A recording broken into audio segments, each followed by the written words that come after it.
everybody. Welcome to Project HR, a podcast dedicated to building better workplaces. I'm Beth Pilgreen, your host.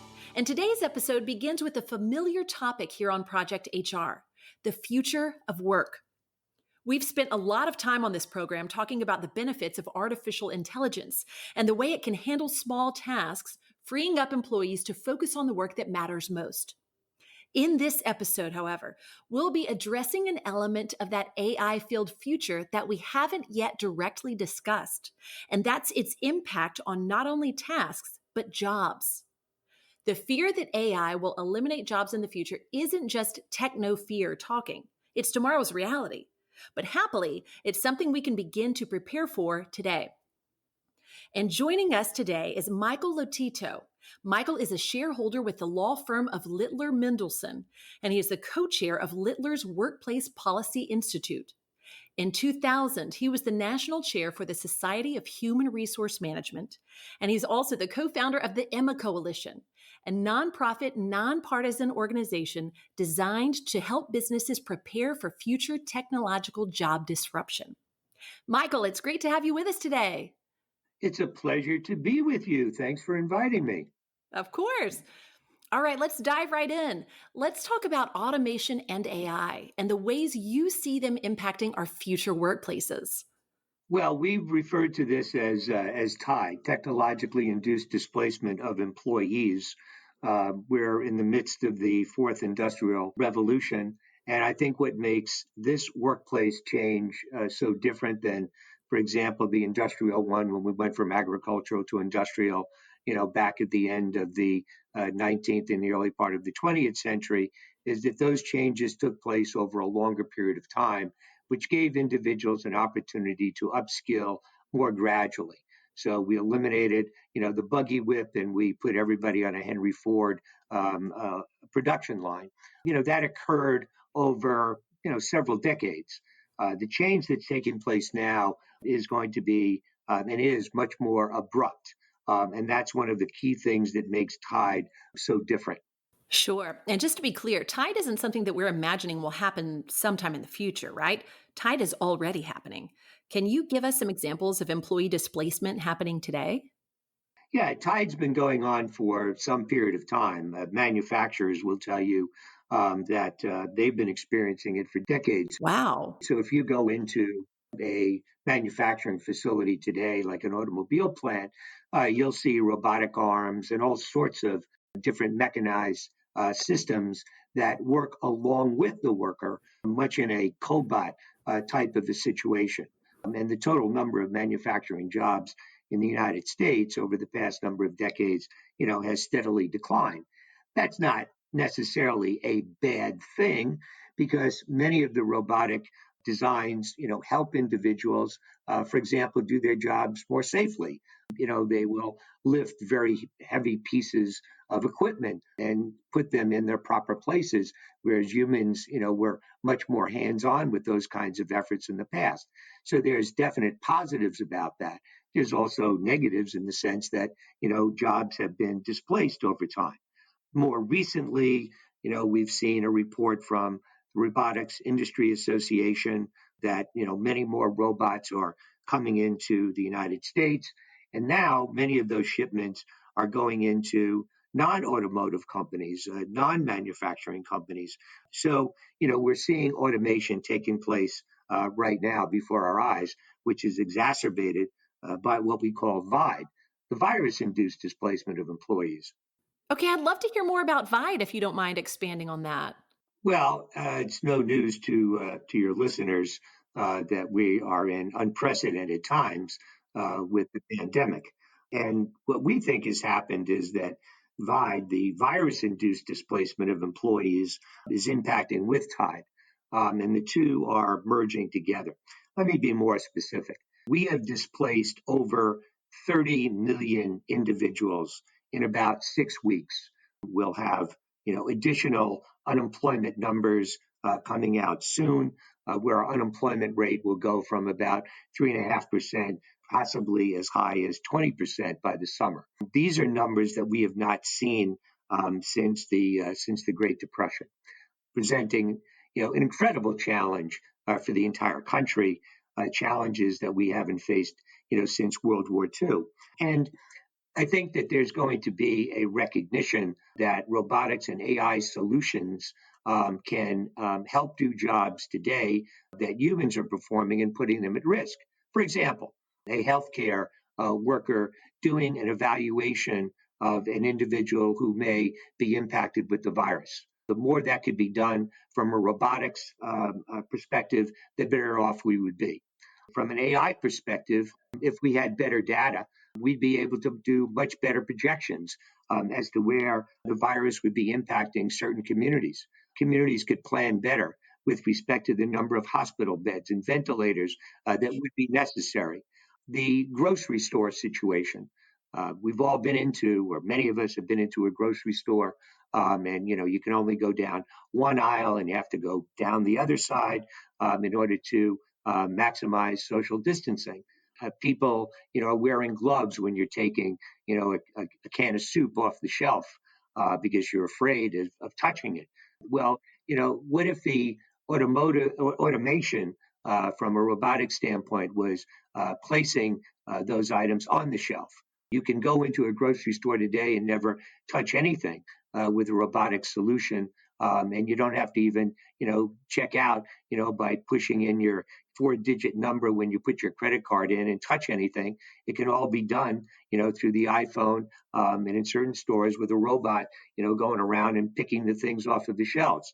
So I think that the awareness that we have that we're at risk by being with one another and close to one another is going to suggest to me that there's going to be, more and more displacement. And that's rather frightening because you've got so many individuals that are hoping that their jobs are going to come back. Just one other point about that, there was a very recent survey from Bain of 800 executives worldwide who estimated that the number of companies scaling up on such automotive technology is set to double over the next couple of years. And I think that the virus is really accelerating that. So you have TIDE and VIDE coming together at this unprecedented time, which is a real challenge for all of us.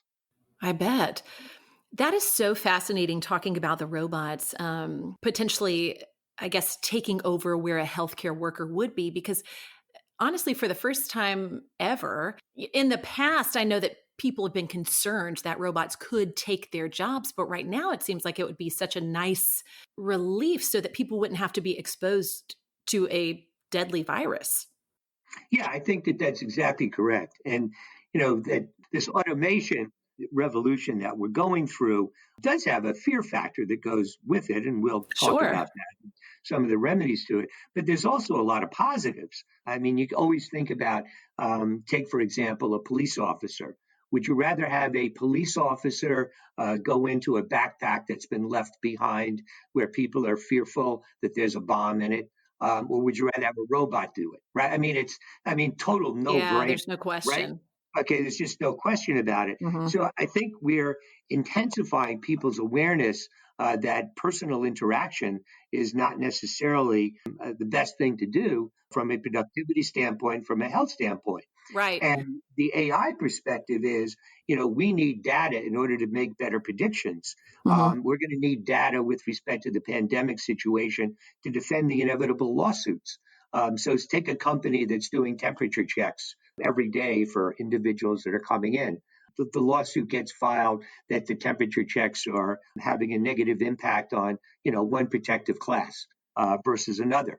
How do you demonstrate that the test was actually job related, consistent with business necessity? An AI solution to demonstrate the job relatedness and the results of those temperature checks and other tests that you might do would be extremely helpful. We have AI solutions that our own firm is utilizing in order to determine in our 50 some odd offices around the country where we're at most risk, where we could Hmm. have the most individuals that are out of work, and how do we plan then in order to handle the volume of work in that particular office by supplementing the lawyers who may be out ill and other support staff with people from other offices that may not be as Hmm. infected. So Hmm. we're trying to make decisions based upon factual data Hmm. as opposed to emotion. And as some of my colleagues say, data is the new oil. That used to be a profound statement. Now that gas is so cheap in most areas of the country, aside from California, may not be quite so profound. But data is really very important, and that's where AI comes in. Absolutely. Well, and it sounds like, too, especially in these high stakes situations, these jobs like the backpack with the police officer or anybody in the healthcare profession right now, that would be such a critical element of the job force is bringing in AI. Right. And just take the other, there's other applications to this. So, we're starting to reopen restaurants and based upon, the different state rules. The restaurant has to engage in social distancing. The restaurant can only have, Y number of tables as opposed to their normal number of tables in order Sure. to enhance the social distancing. When you start thinking about people in close contact with one another, people in a kitchen, in a restaurant are obviously in very close contact with one Hmm. another. What if you had robots that were performing, some of those services, like, Flippy the hamburger maker? What if you had, more AI-related voice control with respect to ordering? So again, you're minimizing that human contact, and I think Yeah. that. Unfortunately, as a result of this pandemic, with companies, trying to survive, that they're going to be looking at their unit labor costs, and they want to bring people back, but they may not be able to afford them. Sure. We have a very strange dynamic in this country. Just think about our terminology. Every HR person that's listening today is going to tell you that people are our most important asset. But when we think about a person, we carry them on a balance sheet as an expense. How much do they cost with respect to Hmm. their compensation and their benefits? How much do they cost with respect to potential lawsuits? How much do they cost when we have to cover them when they're out on sick leave and we can't figure out all the different sick leave laws? And then think about a robot. A robot is called a capital investment, and it's not carried as a cost on the balance sheet. Indeed, we depreciate it. Hmm. So when you think about the underlying economics of what might be better for the business economically, leave aside the morality of the situation, you can see why all of these different factors coming together, I think, are going to add to the tide tipping point that was already in existence. Well, you just are leading me into my next question perfectly. In a report you wrote about Tide, you say that we've recently hit a tipping point in regards to AI. What led you to this conclusion? Well, I think, there's a lot of anecdotal situations, like with Good Times Burgers in Denver, drive through window attendants, and, Florida in the agricultural industry with a new device called Harv, that's an automated electronic picking machine. But I think what really got us thinking about this was a 60 Minutes interview with Kai-Fu Lee, who's a Chinese venture capitalist and the undisputed guru of artificial intelligence, Hmm. who's written several books on this topic. I think is widely respected among experts on this as being a true thought leader. And he said in an interview with Scott Pelley that within the next 15 years, 40% of the world's jobs will be displaced by AI. And it's a great clip because Pelley almost fell off his chair. Whoa, yeah, that's a huge statistic. Yeah, it's an enormous statistic.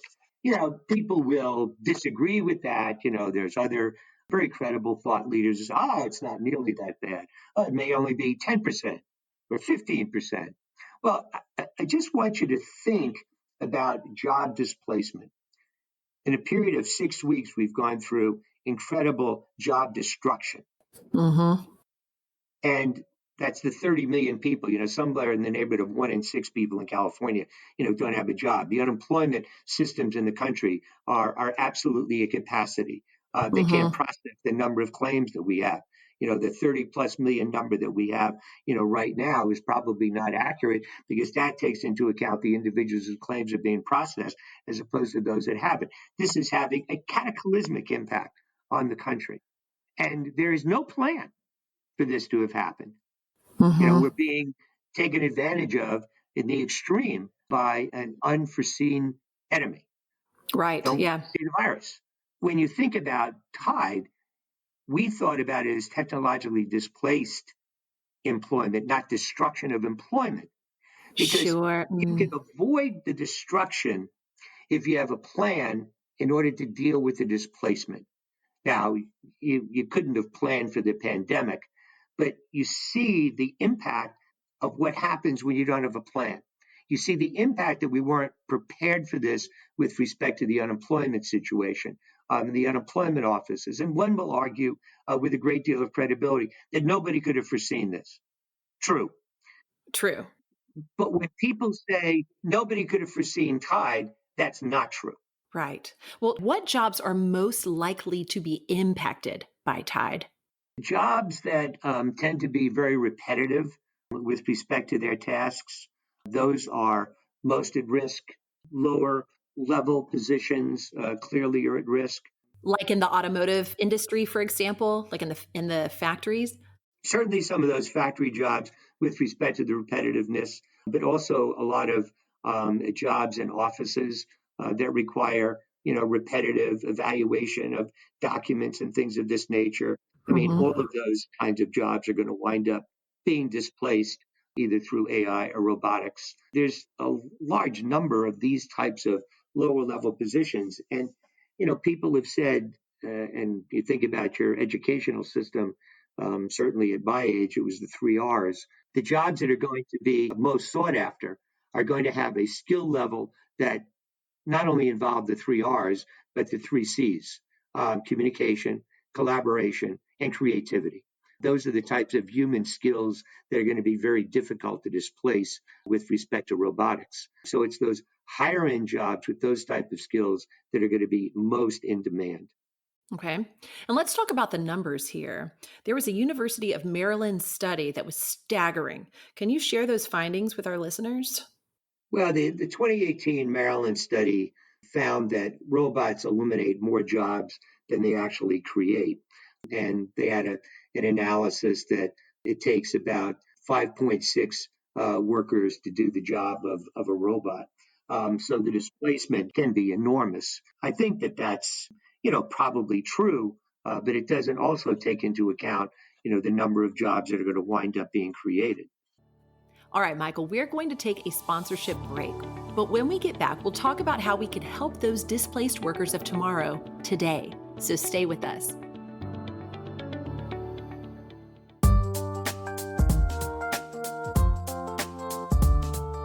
Are you working to build an employee relations dream team?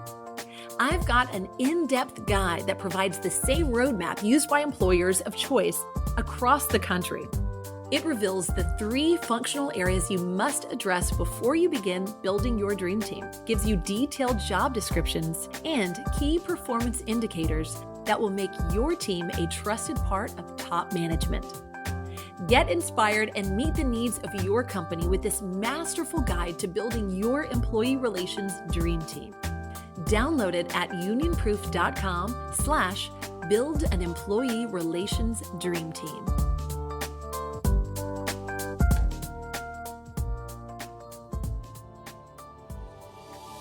We're back with Michael Lotito, shareholder with Littler Mendelson, co-chair of Littler's Workplace Policy Institute, and the co-founder of the Emma Coalition. Looking at those jobs, it's hard not to notice that Tide could impact some socioeconomic groups a lot harder than others. Could Tide exacerbate inequalities in the workplace?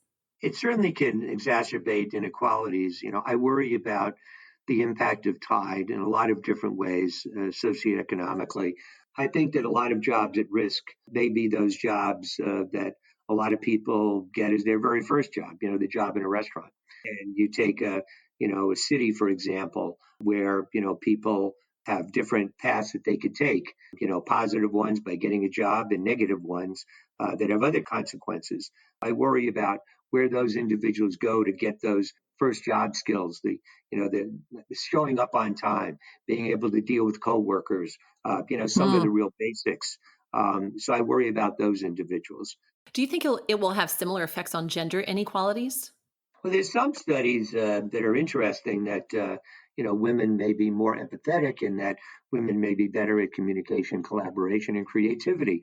I hate using these stereotypes, but certainly the women in my life certainly know how to communicate, and they certainly know how to collaborate, and they certainly are very creative. I suspect that there will be many opportunities for women to excel with respect to some of these jobs that are going to wind up being created.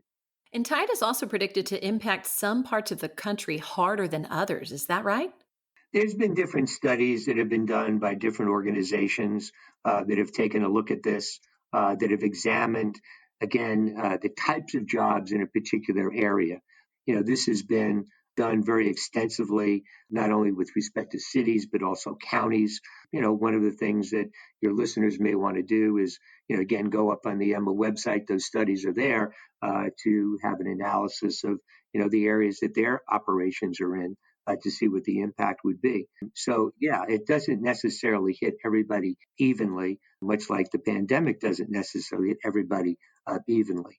And Sure. again, I would just caution that because of VIDE impacting tide, a lot of those studies, really need to be updated. But yeah, there's going to be particular hits in particular areas of the country. Some of this seems to paint a pretty grim vision of the future. What are the positives that we can look at?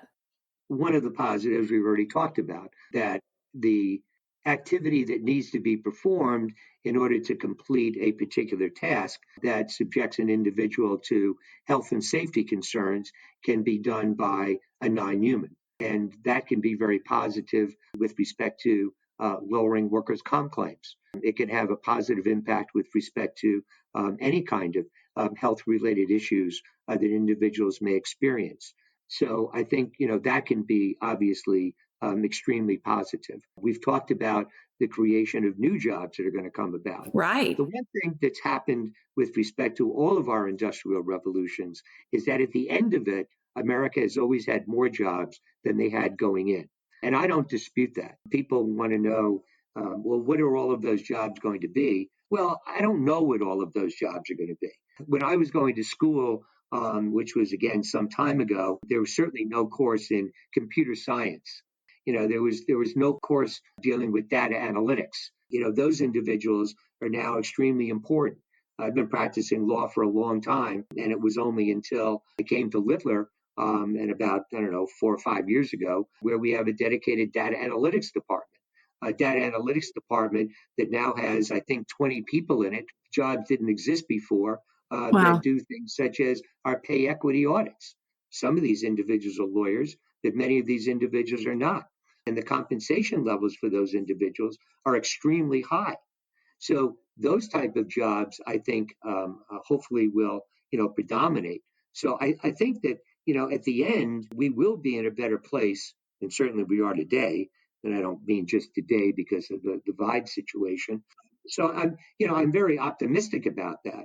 What I'm not necessarily optimistic about is how do we get there? Because we hope at the end of the day that there's going to be more jobs, better jobs, safer jobs, higher paying jobs. We hope that's going to happen. Right. And that's But what we hope, work toward. that's right. But hope is not a plan.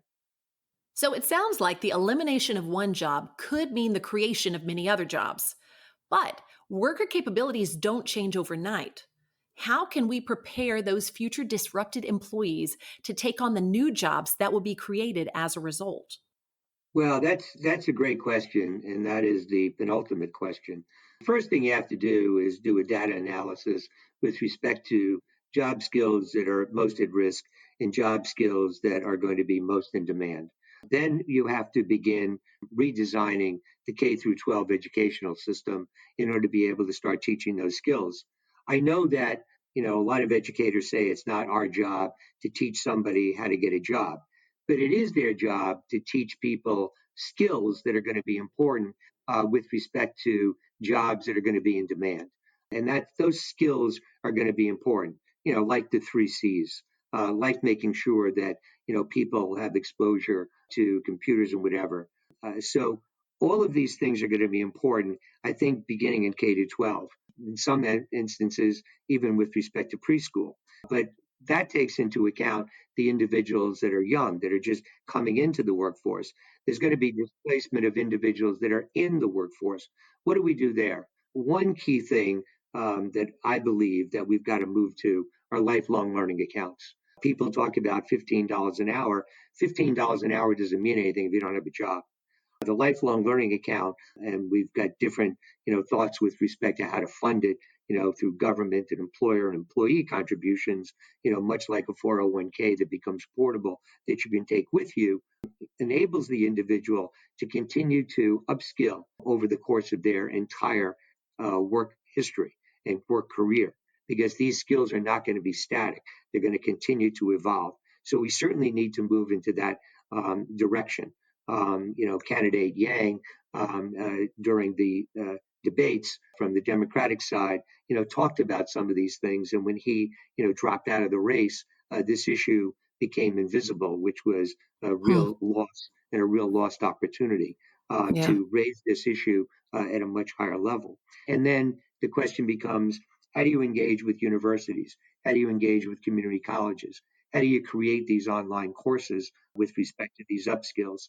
What do you do with respect to employer obligations to create those skills?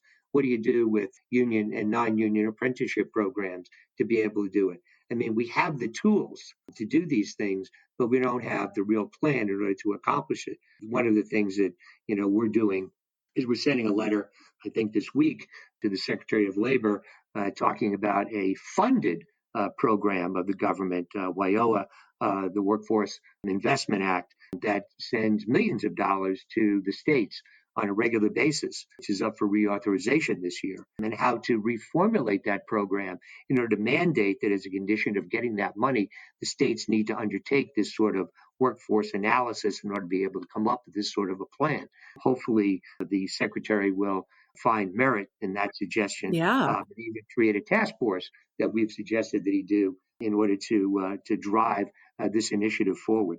Absolutely. What are businesses doing to address Tide today?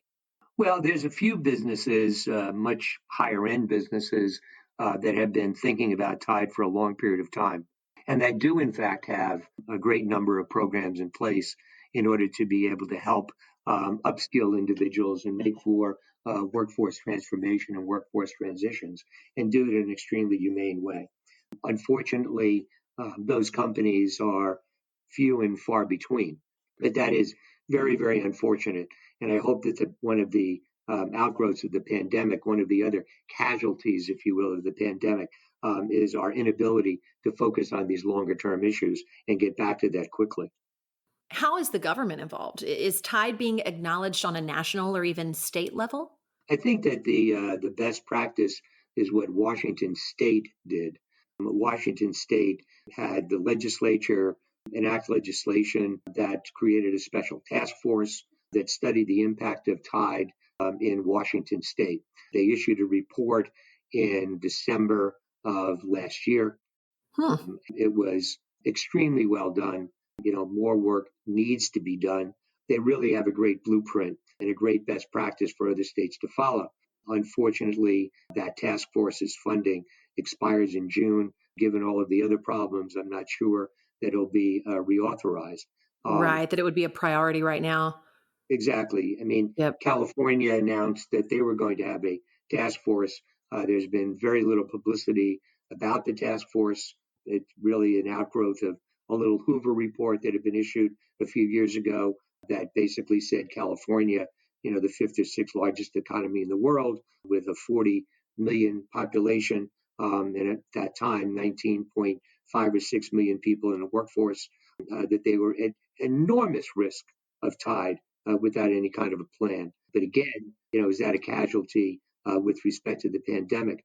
So there have been a few states that have taken a look at this. We had gotten some calls from states that wanted to engage and some regions of the country that wanted to engage. But I'm worried that that's just not going to be a priority, right now.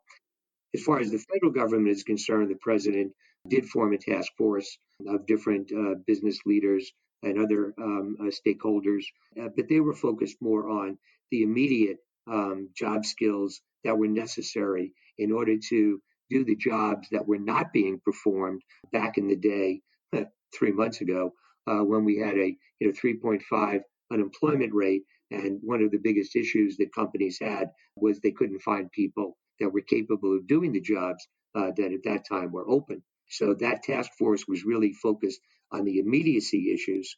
Obviously, that was important too, but it didn't, in my view, take the longer term view. That's one of the reasons why I hope the Secretary looks at our suggestions with respect to the WIOA proposal with a great deal of seriousness. Sure. Michael, it's time now for a very quick break. We'll be right back after this. You're listening to the Project HR podcast. I'm your host, Beth Pilgreen, and our guest today is Michael Lotito, shareholder with the law firm of Littler Mendelson, co-chair of Littler's Workplace Policy Institute, and the co-founder of the Emma Coalition. We are back. So tell me about the Emma Coalition. Well, Emma is my granddaughter's name. And we were sitting around, a couple of us one day, thinking about these issues. And it occurred to me that everyone at one point, as they were growing up, was asked the following question: what do you want to be when you grow up? And it also occurred to me that if I asked Emma that question, the correct answer would be, I have no idea, Papa, because my job hasn't been created yet. And that bothered me.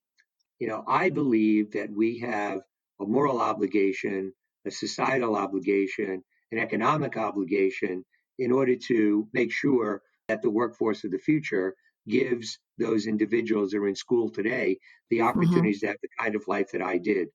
Many of these studies that you see, the Bain study, the McKinsey study, the big book that this person writes and that one, they're full of numbers and statistics and what have you.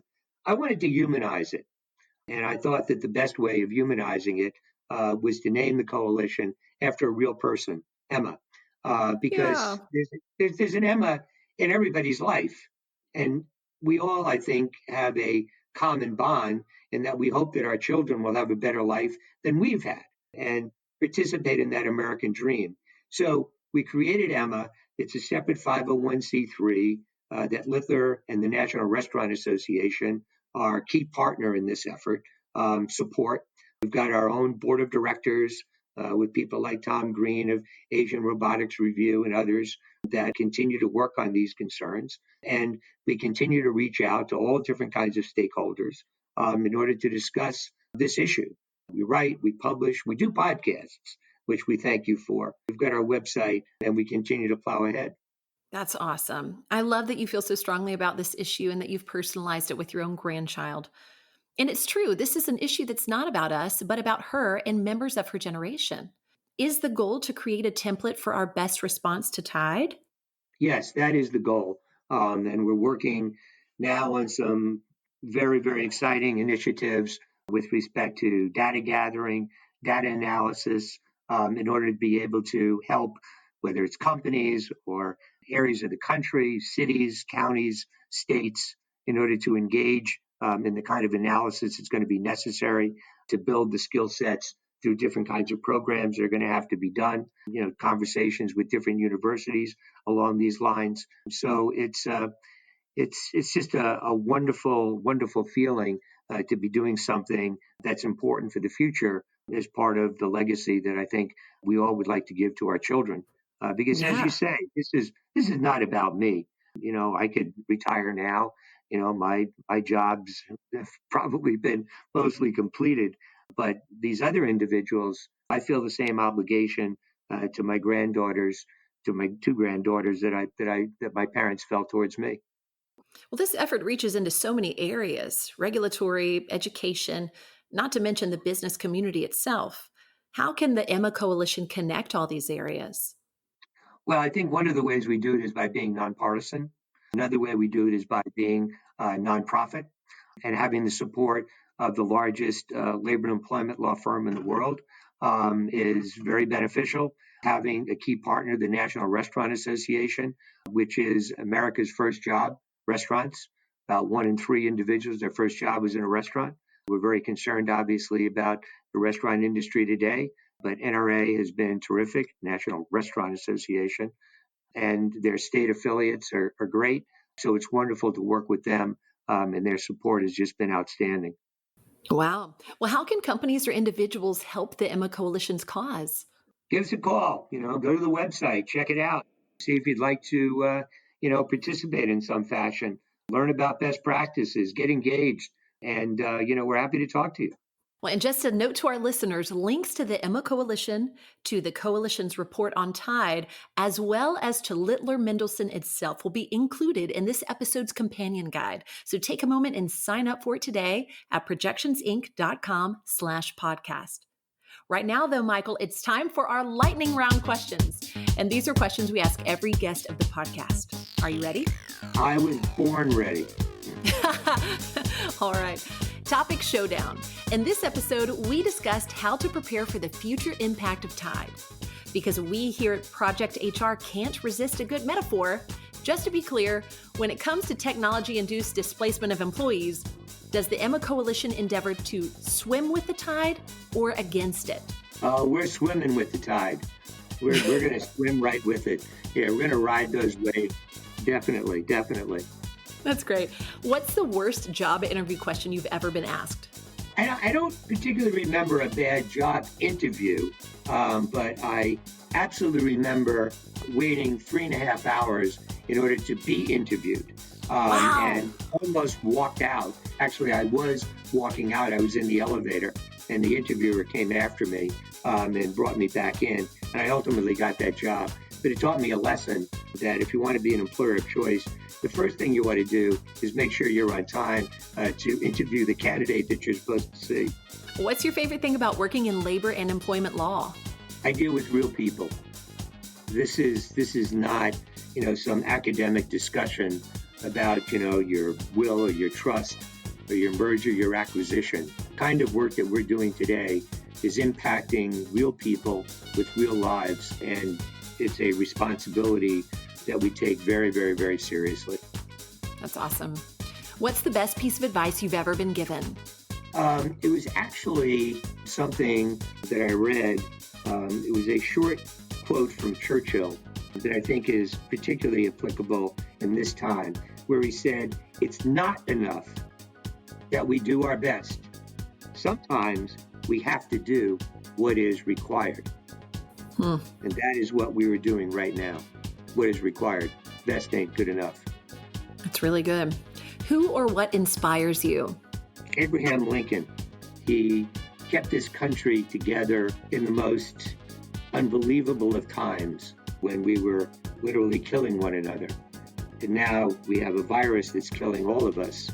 And I think about leaders that have the moral courage, the ability to reach out and to say, as I like to say, the 21st will be the next American century. All we have to do is come together under the umbrella of Emma, keeping in mind the Emma that all of us have in our lives and the commitment that we have to them, because we owe them nothing less. I love that. Thank you. And thanks for joining me today on this week's episode of Project HR, Michael. Thank you very much for having me. I enjoyed it tremendously. I did too. I loved our discussion. And thanks to our listeners. And as always, this is your reminder to grab the companion for this episode at projectionsinc.com/podcast. To make sure you never miss an episode of Project HR, we hope you'll subscribe to the podcast. And if you're enjoying it, drop us a line, leave us a review, or simply rate us 5 stars wherever you get your content. That's it for me for now. Let's make it a great day at work.